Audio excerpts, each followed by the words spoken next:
Welcome in to the Broncos Europe pre-game show. It's week 3. It feels like week 333 with the Broncos at the minute, but we are here and we're ready to go for a big game tonight against the Tampa Bay Buccaneers, or for general people that like them at the minute, bandwagoners. Colin, many a fan on Twitter, in the UK especially, have suddenly become Tampa Bay Buccaneer fans. So it's good. Welcome in, by the way, in case you are watching. We all know who you are because I've seen a number of accounts.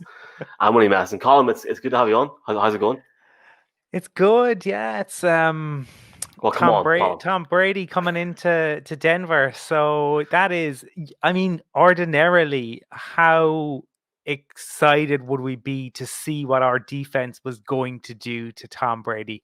How many QB hits, how many times we would pressure him, how many times he would cry and look for the refs to throw him flags to get him out of trouble. I'm that's the hope for tonight. The hope. I don't know how real it Hope. is, but Hope that's the is hope. and Tom, I hope this is the last Sunday game, Colin, before the Broncos travel to London. So I'm really excited.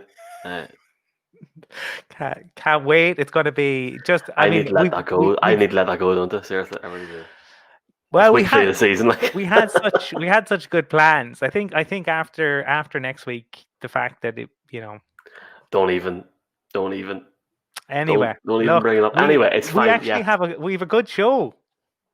we do. We have Nick Rothschild from Denver 7 coming on. Good crack. What one would say, Mark? Good, one would say Mark. Wow, one would say Colin. Good fun, yeah. Yeah, Nick's always good crack in fairness, and a big sports guy, not just the Broncos. He loves a bit of Premier League soccer as well. So we'll be discussing all sorts with him this evening.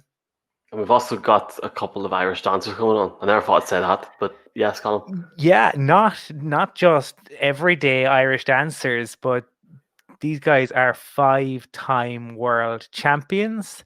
They World have been champion, in baby.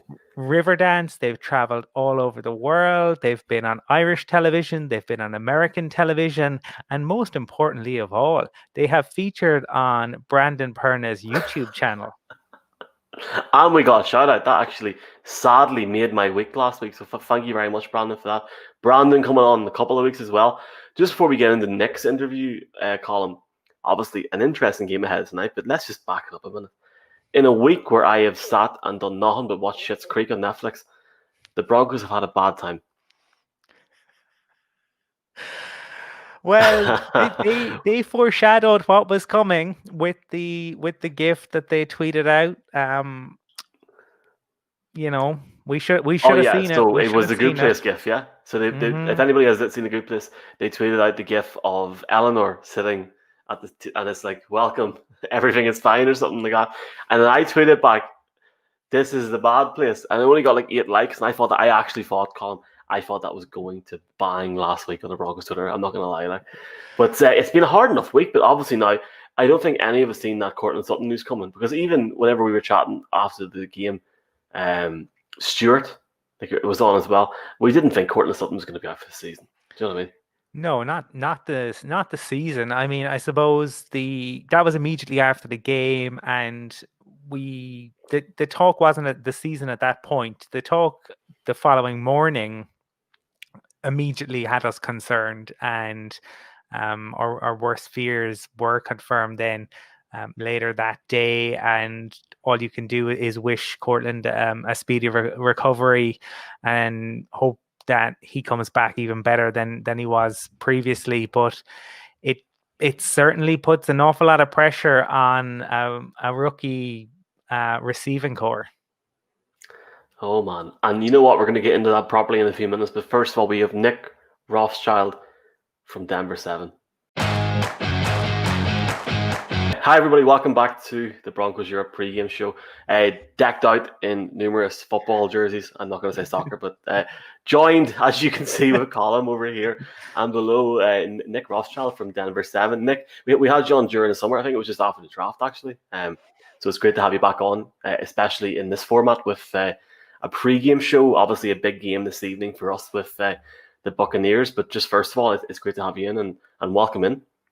Yeah, man, appreciate you having me back. Glad I didn't ruin it the first time. Also, I knew when I would come on with you guys the second time, I had to represent West Ham United, my boys across the pond. They're terrible. They're not very good right now, but I got love for those guys. And we're talking football, so I got my football kit on. Oh, Colin, we definitely have one thing in common with West Ham at the minute. We both suck. As we can tell right now. And I'm talking about Manchester United. I'm not talking about the Broncos, in case anybody thinks that we're talking about Manchester United. they're not good. So many angry Twitter comments. Anyway, it's fine. It's fine. Yeah, it's great. It's great having you on, man. And you've got a very classy setup today. I don't know where you are in the world, but yeah, it looks good. It looks location unknown. Okay. You could be you could touch the Arnautovic's there, Nick. I think with the hair and the background, man. It could be his pad. You have me on your show to disrespect me, Colin. That's what you're gonna do. You're gonna Arnautovic me. Did you see what he used to do to Manchester United? He used to do a number on us every single time we played him.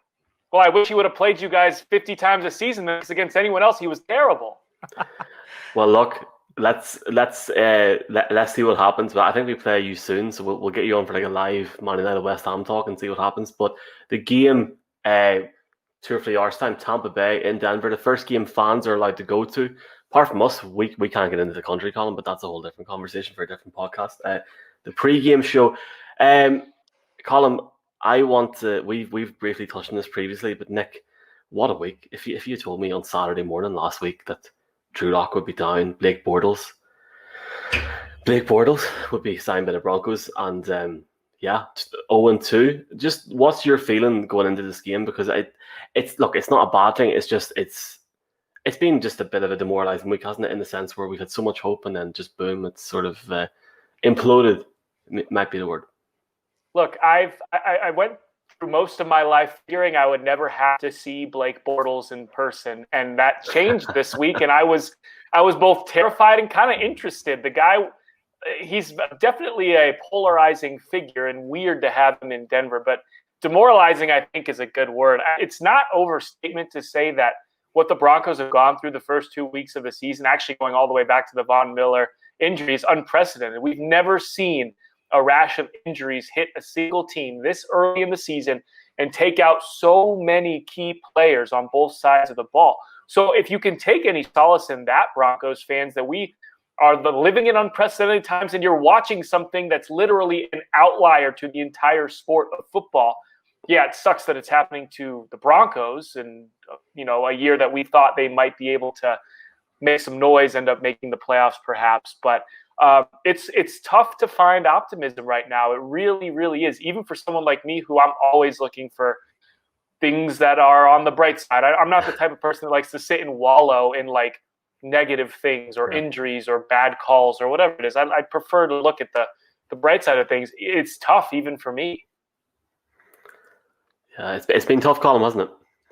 Yeah, it has been. I mean, there was all the optimism. I think, Nick, when we had you on previously, the draft we were so excited about what Drew Lock and this young offense could do, and I think we've seen flashes. I mean, Jerry Jeudy has flashed. I thought KJ Hamler was excellent in his debut. He kind of showed everything that you want, and he showed that aggression.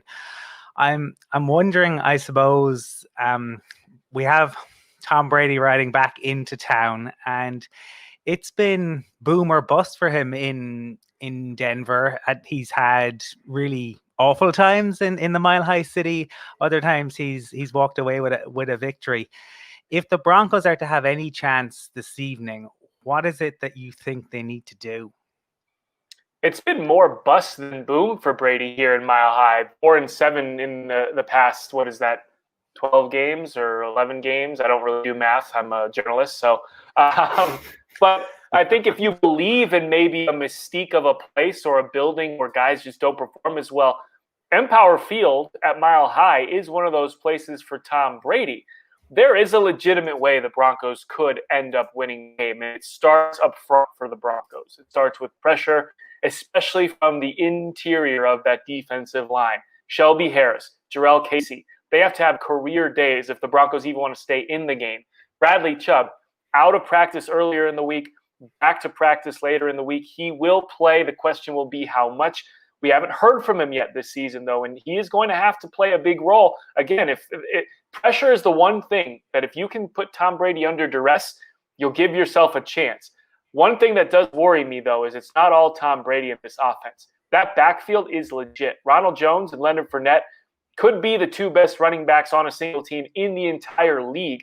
Leonard Fournette looked like he got into a bit of a rhythm last week, and we saw what he did when he played for the Jaguars in this building last year. 200-plus rushing yards, gashing through the secondary.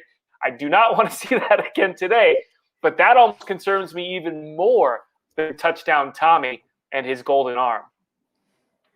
And I'm glad, just before we move on to the next question, let's just confirm, Bortles is not playing on Sunday. He's not going to be even on the team on Sunday, is he? No, the feeling is he's not active. It's going to be Brett Rippon as the backup, even though that does not inspire confidence, but he just knows the offense more than Bortles, who just got here on Thursday. Just on Thursday. And look, so Blakey's in. The Broncos, we were joking this yesterday, Nick. The Broncos on Sunday during the Steelers game tweeted about the good place, and now we've got Blake Bortles. So just keep tweeting and hope this gets better and better. I personally think, and this is maybe a chat for Thursday night football column next week, I think Bortles will start instantly. I think he'll be in. If it's Thursday night, I think he'll play mid-first quarter. I genuinely do. But the last time Brady came to Denver, he put up 41 points. Okay, one of those was a rushing touchdown. I was there. So I'm 0-4. I was at 2 of the games that Brady was at. And especially that second game. And granted, it was in 2017.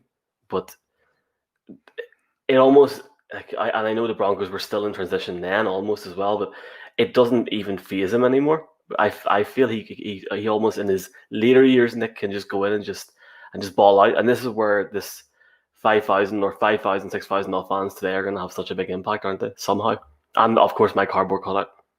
Yeah, no disrespect, Michael, but thank God you're thousands of miles away then if you have such a record against Brady. To your point about the fans, I would love to see the fans have an impact, but 5,700 voices in a stadium like that is going to be negligent because they are going to be piping in crowd noise similarly to the Tennessee game. So unfortunately, from an energy and sort of impact standpoint, I don't think it's really going to have much of a difference. Except if Brady does see your cardboard cutout in the stands, I imagine he may start heading for the hills. So that we can kind of lean on. But look, this idea that maybe I gave it away in my first answer about people who believe in sort of the mystique of a building. I don't necessarily believe that. Tom Brady has had bad games in this building because A, the fans are crazy, and B, the defenses have been disgusting. They have been absolute menacing to Tom Brady, and that's why he's had tough games here.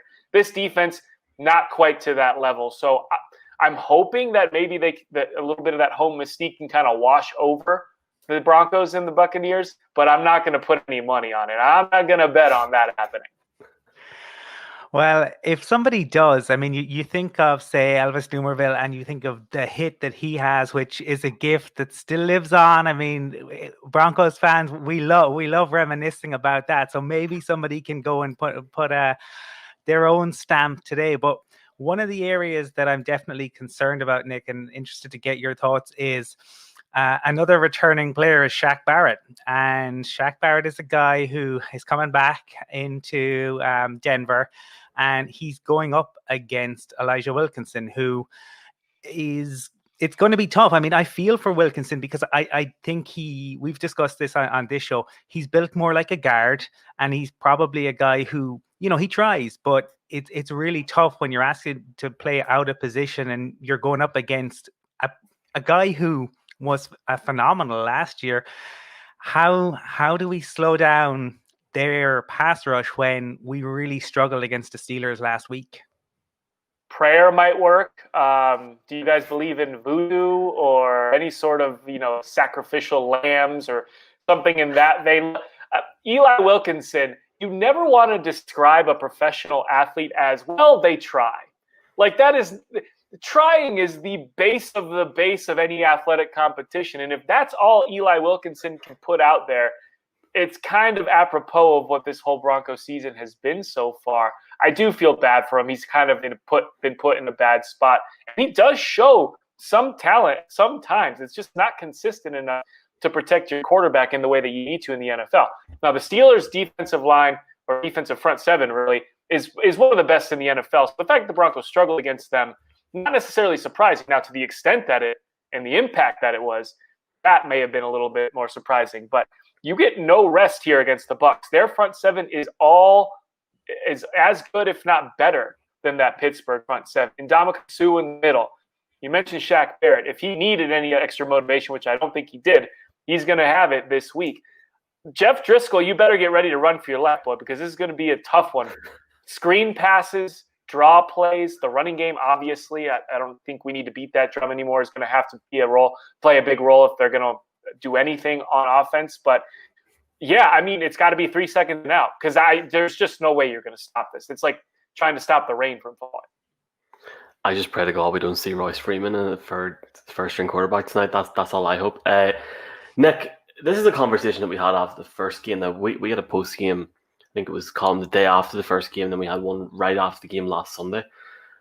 And one of the main things from the first game was we're not putting up enough points. You're not going to win an NFL game against any team if you're putting up 13 or 14 points most of the time.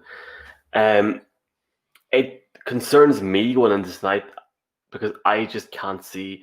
I think we need to score anywhere from 24 to 28 points to even have a chance to take this game. So where on earth can we get these points? Because we can't expect Jeff Driscoll or Brett. We had this conversation last year called Brett Rippin, yeah? The ripping and the tearing, yeah. Michael. The ripping and the tearing. Can we realistically expect them guys to go out and ball? We can't expect to go out and ball out. It's not going to happen. So there's one thing, yes, if we get the run game working, Nick, yes, we can potentially get points from that. But how do we get 24 to 28 points and even stand a chance tonight? If you want to find a place for optimism, Pat Shurmur's a pretty darn good offensive coordinator. He's been around for a long time. He's coached some, frankly, great quarterbacks, Donovan McNabb being one of them, and a lot of quarterbacks with a lot of different skill sets. I believe that Shurmur can look at a guy like Jeff Driscoll and diagnose things that he does well and then put together an offensive play sheet that accentuates that.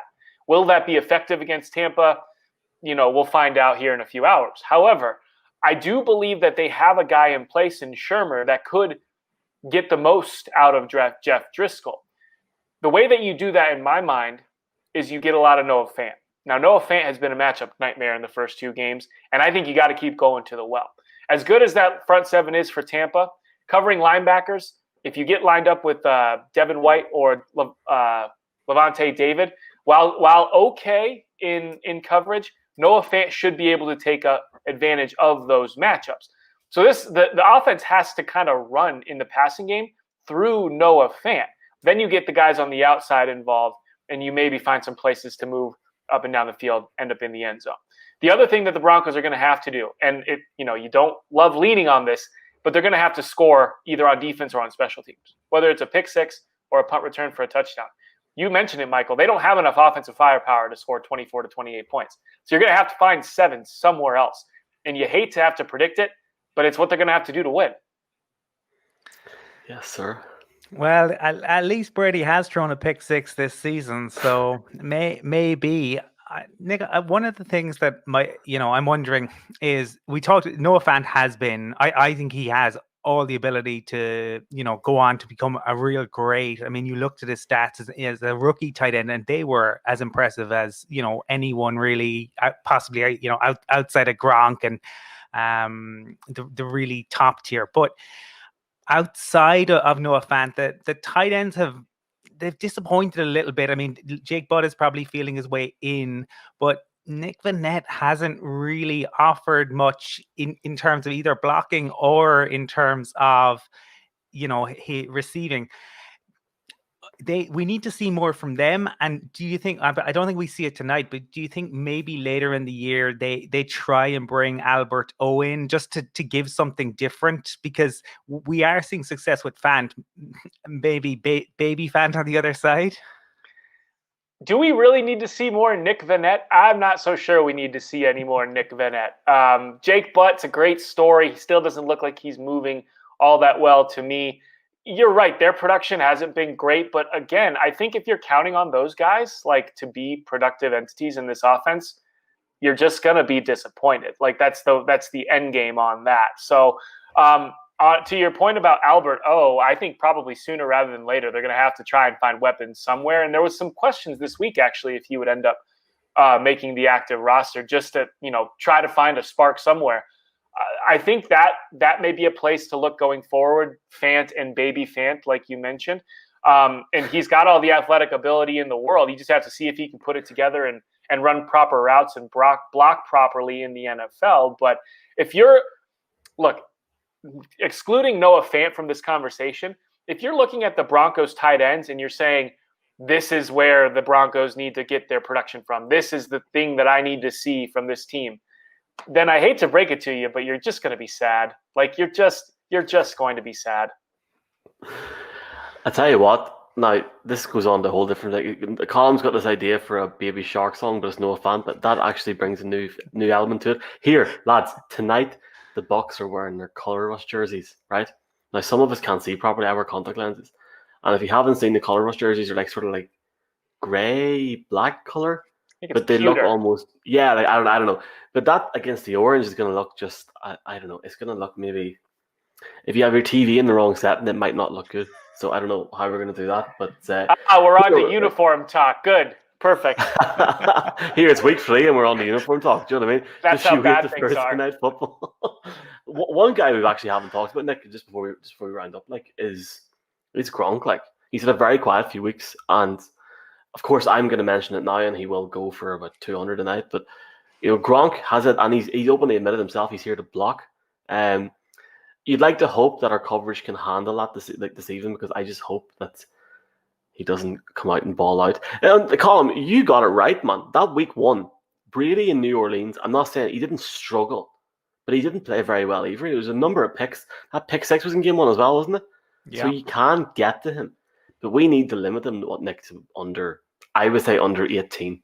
And then McManus needs to go and score 7 field goals tonight. I think that would be the BMAC is totally the X factor tonight. McManus and his right leg will win it for the Broncos. So Gronk, on your point about Gronk, I think I don't know how great Gronk is at picking up offenses, so it may take him some more time to like kind of feel comfortable in his role. But right now, I think he's more of a victim of the fact that offense has weapons out the wazoo, right? Like you've got so many different options in the passing game and in the running game that Gronk maybe is their 5th or 6th best option on any given play. So, and look, that's not to say there's going to be a few games this year where he's going to go nuts because him and Brady have this thing. So I expect his usage to go up as the year goes along. I don't necessarily expect that to happen today.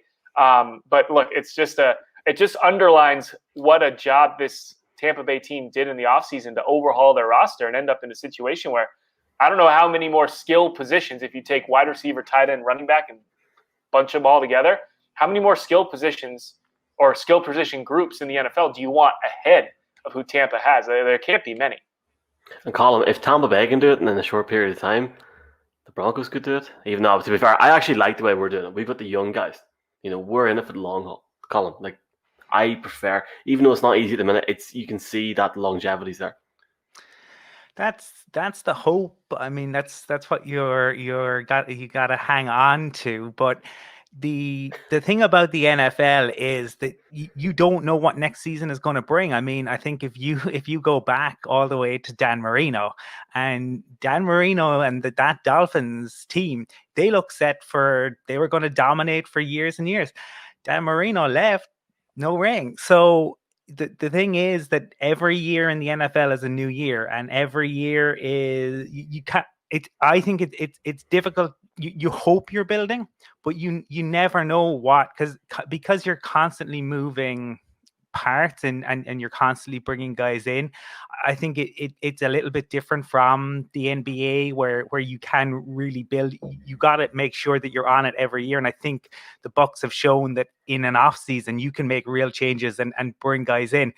They did have some pieces in place already, but they've really supplemented that. And we're about to find out this evening, I think, just how how good Vic Fangio and this defense are, because they're in for quite a test. One point And can before sorry. just to add on to what Colin is saying, and I totally well said, and I think you're spot on about that. But I also look, this is unpopular to say, but this could end up being a best case scenario for the Broncos for this year.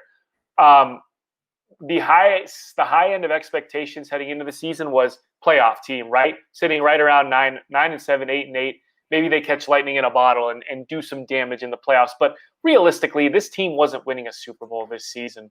Yeah. And if you can promise me that the rest of these guys that are injured this year get healthy by next season, so we don't have like lingering injury issues. If all these guys sit out this year and we end up with a team that's, I don't know, 4-12 or 5-11, bad, legitimately bad, you end up with another high draft pick, more high draft collateral. You have money to spend next offseason.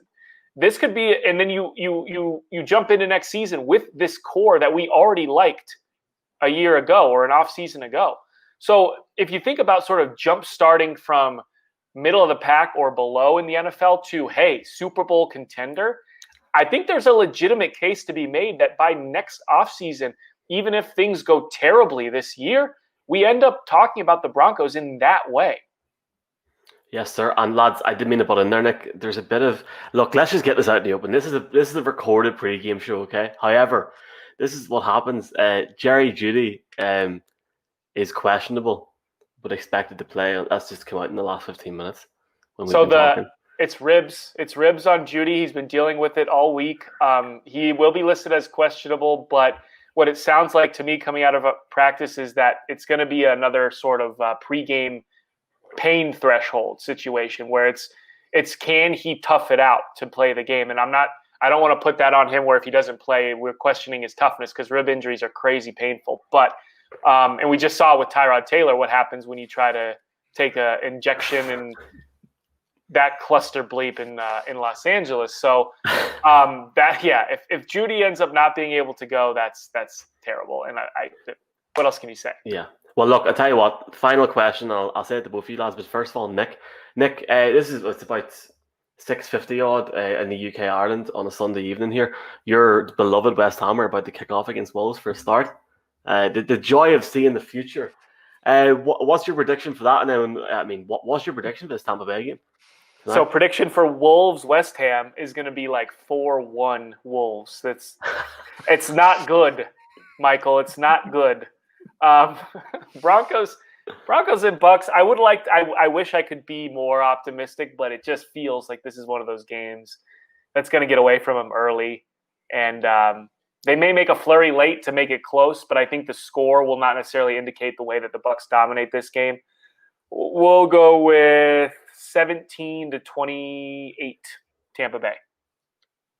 Okay, I like it. Colin, I'll get your preview later on in the show, yeah. But tell you what, Nick, and I'm sure Colin, you'd agree, massively appreciate having you on, and hopefully the next time you're on, we have a fully fledged, working and non-injured offense and defense.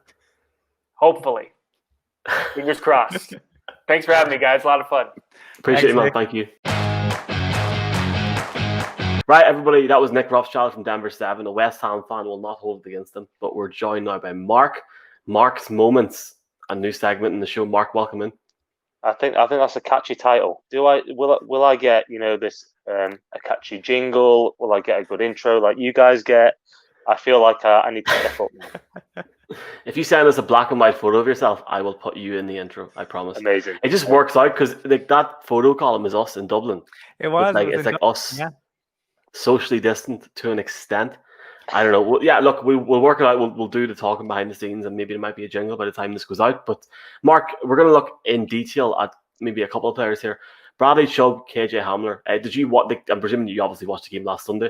I know Colin was obviously very impressed with KJ Hamler, but what was your thoughts on him last week? I mean, that was his first game as a rookie in the NFL. He brought fire.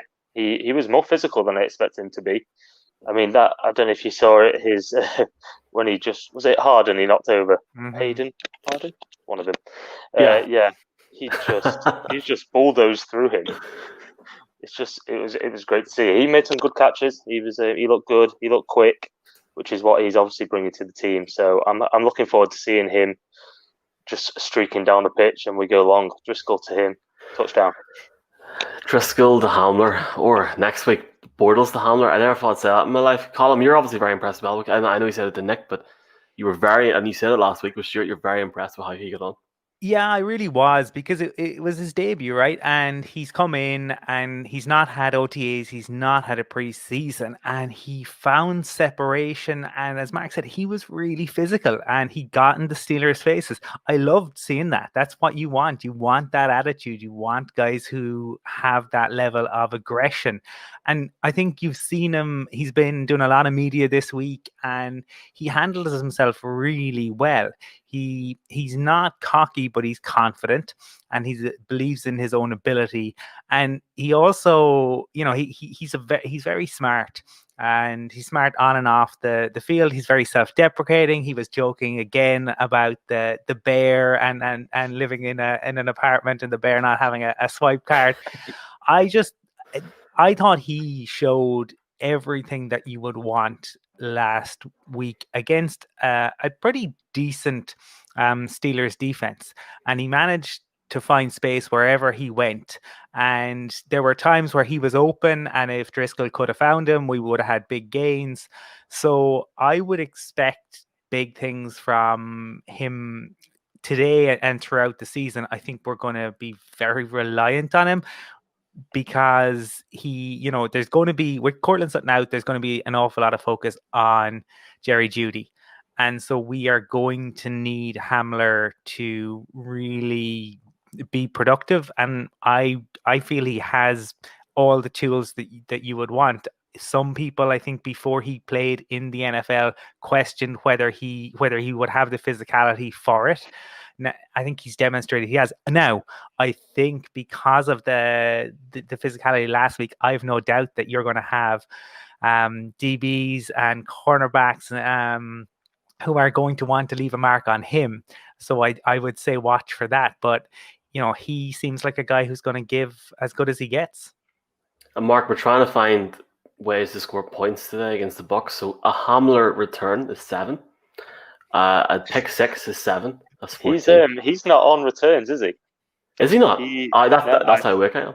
I think well, he not returned the other day. Deontay Spencer, right? Spencer's been Spencer, right? Return. Yeah. Spencer return, a pick 6. KJ Hamler touchdown. There's 21 points for a start. Melvin Gordon runs 99 yards, and then 6 field goals. That's like 40 odd points. So we can't do it, Mark. Even if we are struggling a wee bit. I feel like you've nailed it there. I don't see any flaw in your plan. I took that KJ Hamler error and sort of tried to turn it around to try and make it look as if I knew what I was talking about. You forgot to talk about Fant, though.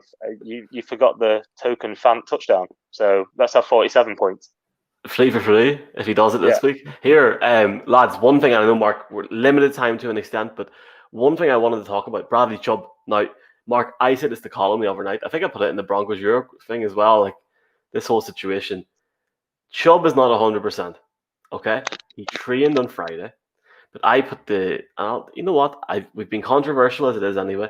I'll be controversial. I don't think he should play until he's fully fit or back to as fully fit as he can be, because I am concerned if we were to lose another player like Bradley Chubb, somebody of a high caliber like him, I'd be very concerned. Now, guys, before you react to this, I found this when I was literally just listening to Mark talk there and Colin talk. Ryan Koenigsberg, DNVR, and also our friend Benjamin Albright, Colin, said this on the 21st, the day after it wasn't really a mauling, it was a defeat in Pittsburgh. At this point, I think the Broncos should sit Bradley Chubb down until he's back to 100%. And Albright agreed under him. Right, Mark, discuss. What do you think? Yes or no? I mean, he's not producing what he's capable of, is he? Whether that is because he's injured, he's not 100%, or whether that he's just not as good as we wanted him to be. I think this is a big season for him. It's a big season for the Broncos defense to, with Von Miller out, he needs to step up. So this game is massive for him. He won't want to sit it out. He definitely won't want to sit it out. So, I predict a bounce back game for him.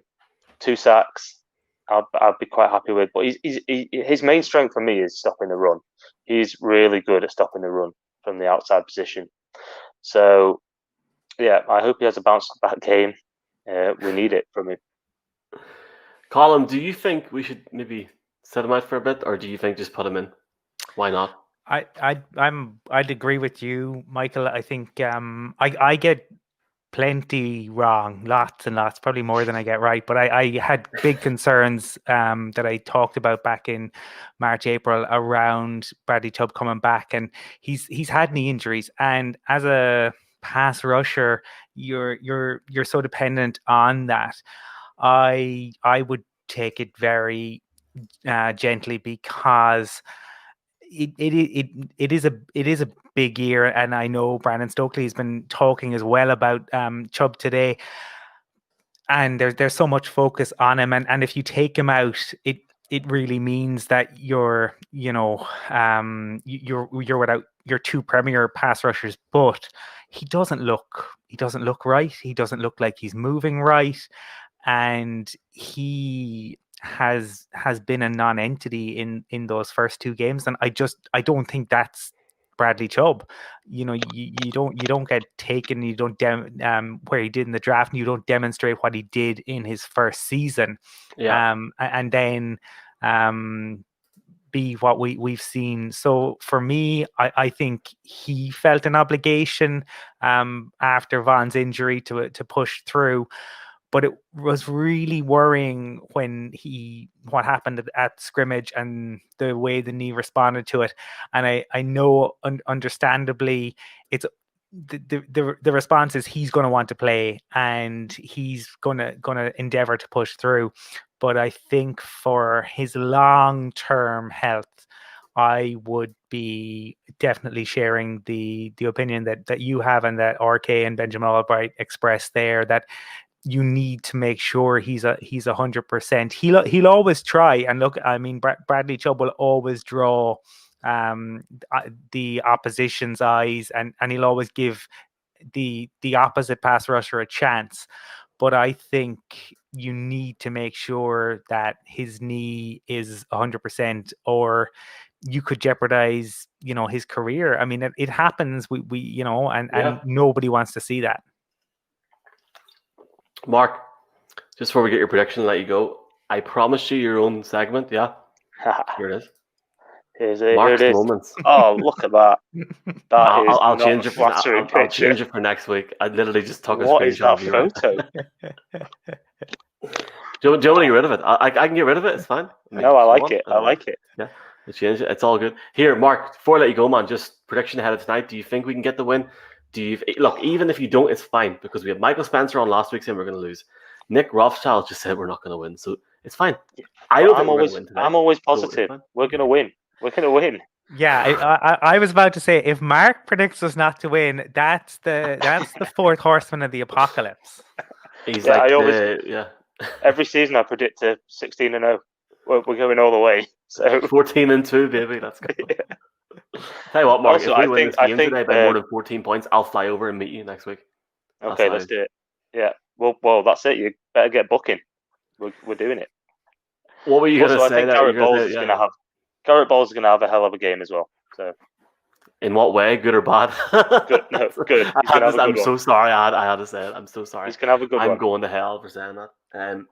Yeah, I mean, like I'm telling you now, and Colin, I mean, I'm sure you've experienced it, but Mark, hearing the stadium when it's at full capacity and you're standing there, like you paid whatever it is, a couple of grand, and you hear holding number 72, and you hear that crowd. It's not a good sign. I've been lucky. I've never got to hear that. So I did get to see Isaiah McKenzie drop a punt though. So yes, exactly. So yeah, I mean, obviously you think we're going to win. Look, we'll have you on again if you're free on Tuesday or Wednesday. We'll have you on again before Thursday Night Football, because it's a quick week, Mark, but definitely appreciate you joining us for Mark's Moments. See, I like the name. I think it's going to catch on. A jingle will be ready by next week, Colin, yeah? Definitely. It's not you two singing, is it? Could be. Please no. Yeah. That's the one thing that the UK and Ireland does not need right now, is me or him singing. Mark, thanks, man. Enjoy the game tonight. Thanks, guys. Thanks for having me on. something. We'll do a bit. We'll do a quick bit. Colin, that was Mark's moments. We haven't got a name for that or a song for that yet, but that was Mark's moments. That's going to ruin the editing for this, by the way. Just thanks very much, Mark. Next up, Colin, we have a group of Irish dancers, yeah? Yeah, again, 5-time world champions and friends of Brandon Perna. And Broncos Europe. And Broncos Europe. I mean, you live in Ireland, Colin. Come on. They do. They live out west in Galway, picturesque, out not far from the Cliffs of Moher. These guys were very generous to take time out, and it is Matthew and Michael Gardner. So our first guests this evening are the world famous 5-time world champions, Gardner brothers. How are you doing, lads? Good, how are you? Thanks for having us on. Delighted to have the opportunity to speak to you, Broncos fans, world champions, and you made an appearance on Brandon Perna's YouTube channel. Yeah. That was pretty fun, yeah. Yeah, we're big fans of Perna here at Broncos Europe. So I suppose for viewers who mightn't be that familiar with you, and anyone watching, if you're not, you should definitely check out the guys on their various social media channels. They have some absolutely incredible videos. But you grew up in Denver, is that right? That's right, yeah. We were both born in Denver, Colorado. I was born in 95 and Matthew was born a few years later. So we were born to Irish parents out in Denver. They were living there, and 3 kids. We have an older sister, and we grew up there. We moved here about 14 years ago. So Irish American, American Irish, whatever way we see it, we're all Broncos fans. Yeah, so Michael had 10 years there and I had 7. Yeah. So yeah. So, born Michael just before the Super Bowl win. I mean, a great couple of years. You were obviously very young, but I suppose for both of you, what were your early Broncos memories and any favorite players from that period? Yeah, I'd say my favorite player growing up was Champ Bailey. Watching Champ Bailey. So that's the jersey. Nice. And I remember being we were actually at a rodeo with the family in Denver, and so we weren't actually able to watch the game against the Patriots. I think it was the conference round, was it? It would have been a divisional round. Divisional game, yeah. And Champ Bailey got that pick 6 at the end of the game, and I remember it was announced at the rodeo, and we were so excited as kids, and just even the play, watching it afterwards. Yeah, that was my favorite memory, I think. Yeah, I don't think we'll ever forget that one. And yeah, like you said, I was born a few years before that 2 Super Bowl wins, and so I don't really remember it because I was only 3 and 4, I suppose, at the time. But my dad really, really remembers it, and he always tells us these amazing stories. And he said the year after the second win, we were in a Nordstrom somewhere. He was taking me out for shopping. I don't know what we were doing, and he bumped into Terrell Davis randomly in the Nordstrom, which was his favorite player at the time. And he just said he was bending down to tie a shoe, and he stood up, and he just said, "That's Terrell Davis."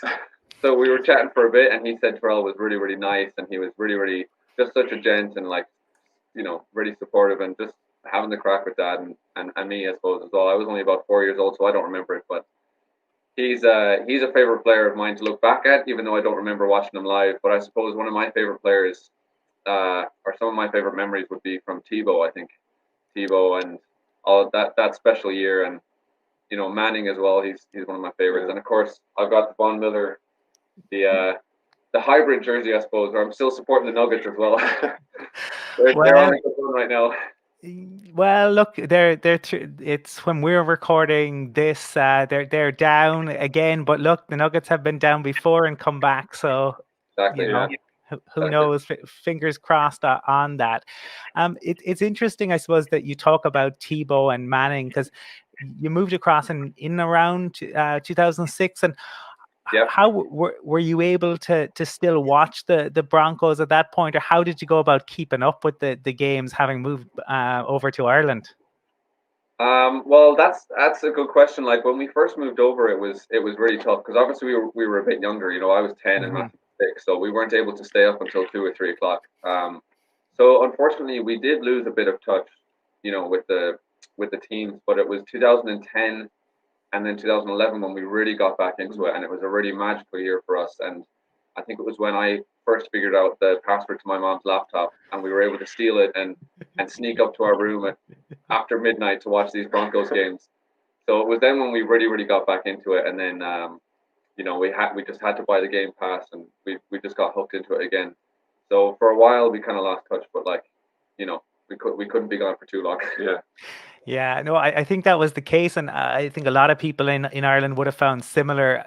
It was we used to get the highlights in the 90s, and then kind of Yeah. in the early 2000s, there was kind of a dip. We no longer got the highlights program, and it wasn't really until Sky kind of picked it back up and started showing a lot of games, and Right. then you were able to stream games. So you're definitely not alone there. I would have been kind of scouring the internet just for match reports, really, at that stage until we were able to watch again. But Peyton arrives, the sheriff is in town, and the good times arrive back. And I suppose thinking then about the Super Bowl run and Super Bowl 50, we won't talk about the one a couple of years before that, but not only did the Broncos win Super Bowl 50, but ye had a pretty phenomenal video, I have to say. Do you want to tell me and viewers a little bit about the thinking behind that? Because the music is brilliant and the imagery really works as well. Thanks. Yeah. Well, we said it would be cool to kind of put a dance together to the NFL theme song. Yeah.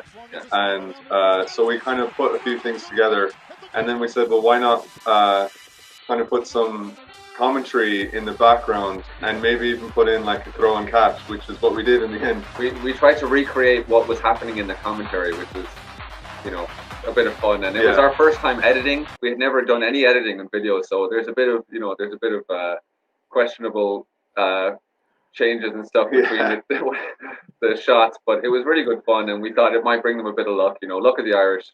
So had to put it out there. Absolutely. I think we could probably do with some Luck of the Irish now again, lads. Maybe before we talk about the rest of the season, of the current roster, is there who do you think would probably be the best Irish dancer? Oh, that is a good question. Straight away, I thought of Philip Lindsay because of his quick feet. Yes, I have to agree with that. There was the first name into my head. I think that's a good shout. I think it could be very close between Lindsay and Jerry Judy. Yes, yeah.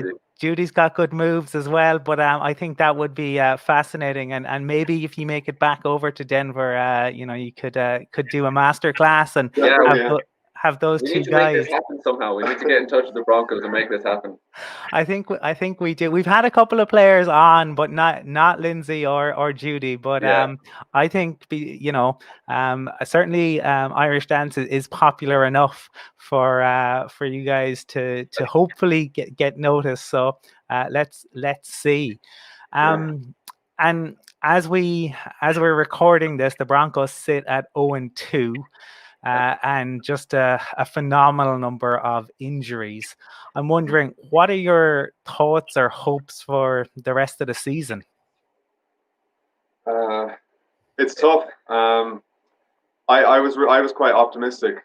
I know a lot of the analysts kind of said that we might go 3-13, or one of those kind of pretty bad records. But I was always optimistic, and then with all the injuries, it's kind of tough to know now. Yeah, it's just like, God, it was a really bad dose of luck there for about a week. It was only within a week even, and we just seemed to lose so many starting players, and some of it for the season and some of it for a few weeks. But it all does make a big difference, and you're looking at the schedule again, and if you had all of those starting players, you think, we could win. You could probably win 4 out of the next 5. But unfortunately now you're thinking, God, maybe we might be lucky to win 1 out of those 5. So it's just. And it's so hard to predict then the rest of the season because, without Sutton, number one, I have high hopes for Jerry Judy and Hamler. but they are still rookies. They're still learning the ropes, and they have a new quarterback again, who or maybe two new quarterbacks. And Jeff Driscoll and Blake Bortles. It's just so hard, and it's just tough to get some solid hopes up. Yeah, the silver lining might be that it might give those rookies like Judy, that this might be their year to just kind of get comfortable with the team, and maybe that's the only positive we can take out of it. But hopefully it's not as bad as we think now. Yeah. Indeed, I mean, the one thing I suppose you can hope is that it means that Judy and Hamler both get more game time, both get more reps, both get more catches than maybe they had initially been forecast to. Exactly, and then before I let you go, this is going to be going out just before the game on Sunday. Tom Brady is arriving back in Denver. And old friend indeed. A score prediction for the game, which by the time this is going out will be mere hours away. Well, I'm going to be optimistic. I think I'm going to go with a tight victory for the Broncos. I'm going to go 21-18. I think 21-18. Yeah. That's being very optimistic. Yeah, because it's Tom Brady. Yeah. Because it's Tom Brady, I'm going to just go for a win for the Broncos, because that's maybe not what I think might happen, but I really want to happen. Yeah. I think Brady seems to struggle at Mile High as well. So I'm going to say 25-20 Broncos. And if I'm not mistaken, I think we have fans in the stadium for the first time. Is that right? That's right. We're going to have about just over 5,500 fans. So first time the fans will be in the stadium this year. Perfect. So, look, it might make a difference. It might not, but I think Brady seems to struggle at the Mile High, and we still got some good pieces in the team. So I think we might be able to pull one out. I think we'll do it. Guys, I love the optimism, and fingers crossed that will be the case. For any viewers who are interested, obviously you're on Instagram, you're on Facebook, you're now on Twitter. There are videos on YouTube. Is there anywhere else they should check you guys out? Just the only other one is TikTok, and we're just do a bit of more goofy things on TikTok. But we're on all of it now. We're new to Twitter, so yeah. We're just finding the ropes there, but we'll get there. Fantastic. Well, look, thanks very much for taking the time to chat to me today, and go Broncos. Go Broncos. Thank you. Thanks for having us.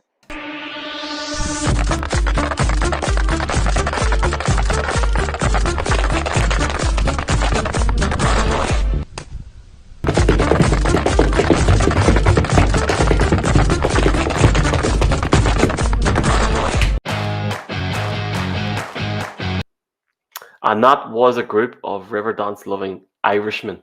You can't get any better than that, can you, Colin? No, I don't think you can. I think Other than what about if we can get a Broncos Europe Irish dance troupe together with the Gardner brothers and with Brandon Perna, halftime show when we're allowed back into the US, we'll entertain the crowd in the Mile High City.